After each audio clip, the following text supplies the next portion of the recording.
Malaysia mencatatkan sejarah baharu dalam sektor maritim apabila Lloyd's List 2025 mengumumkan Pelabuhan Klang berada di tangga ke-10 dalam senarai 100 pelabuhan utama, sekaligus menempatkannya dalam kelompok 10 pelabuhan kontena paling sibuk di dunia buat julung kalinya. Berdasarkan pencapaian itu, Pelabuhan Klang telah mengatasi Hong Kong sekaligus mencerminkan kekuatan daya saing pelabuhan negara serta mengangkat Malaysia sebagai kuasa maritim terkemuka di rantau ini. Pencapaian itu mencerminkan usaha berterusan dalam memperkukuh kapasiti, fasiliti dan keupayaan pelabuhan bagi memenuhi permintaan perdagangan global. Kementerian Kewangan meningkatkan kapasiti sistem kepada 15,000 transaksi seminit berbanding 2,000 kapasiti seminit sebelum ini bagi mengatasi lonjakan mendadak tuntutan sumbangan asas rahmah SARA. Ketua Setiausaha Perbendaharaan Datuk Johan Mahmud American berkata, usaha penambahbaikan sistem transaksi dalam pelayan MyKasih diteruskan menjelang cuti panjang hujung minggu dan Hari Malaysia yang dijangka meningkatkan jumlah transaksi. Program Bauca Perlindungan Tenang 3.0 PTV 3.0 mencerminkan iltizam kerajaan madani untuk menggapai hasrat meningkatkan taraf hidup rakyat seperti termaktub dalam kerangka ekonomi madani. Menurut Perdana Menteri Datuk Seri Anwar Ibrahim, inisiatif itu memastikan setiap isi rumah mendapat perlindungan sewajarnya sekaligus membina ketahanan dan mengembalikan maruah masyarakat. Mesyuarat perniagaan yang diadakan di Beijing, China berjaya menarik potensi pelaburan berjumlah 905 juta ringgit khususnya dalam sektor kimia dan telekomunikasi. Menteri Pelaburan, Perdagangan dan Industri Tengku Datuk Seri Zafrul Tengku Abdul Aziz berkata, dari segi potensi ekspor pula, Malaysia meraih 108 juta ringgit menerusi platform e-dagang sehenti China JD.com. Beliau juga menekankan dasar ekonomi negara yang jelas, infrastruktur strategik dan persekitaran yang stabil sebagai antara kelebihan utama untuk pelabur.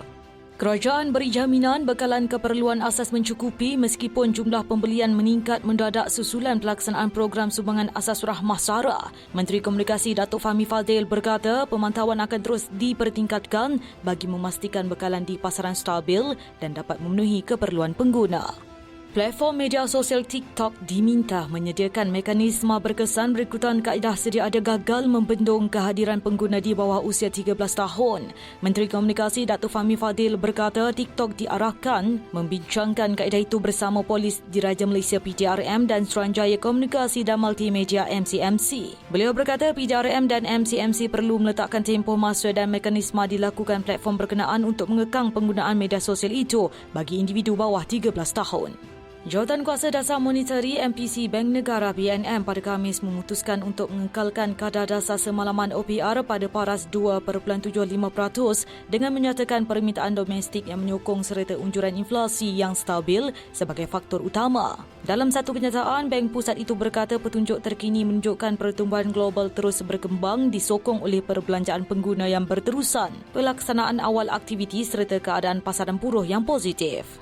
Peluncuran kilang kenderaan elektrik EV Proton pertama di Malaysia mencerminkan kerjasama erat Malaysia-China melalui Proton dan rakan strategiknya Geely sekaligus melonjakkan industri automotif negara ke tahap lebih tinggi. Perdana Menteri Datuk Seri Anwar Ibrahim berkata hasil kerjasama itu bukan sahaja melibatkan pelaburan, malah membuktikan komitmen dalam pemindahan teknologi serta penyediaan peluang melatih jurutera tempatan dalam usaha menguasai teknologi automotif masa hadapan. Jabatan Imigresen Malaysia JIM akan melaksanakan tindakan kompaun ke atas warga asing yang tinggal lebih masa tidak melebihi 90 hari di negara ini berkuat kuasa Oktober depan. Menteri Dalam Negeri Datuk Seri Saifuddin Nasution Ismail berkata langkah tersebut bagi mempercepat proses tindakan undang-undang tanpa perlu membuka kertas siasatan dan pendakwaan di mahkamah.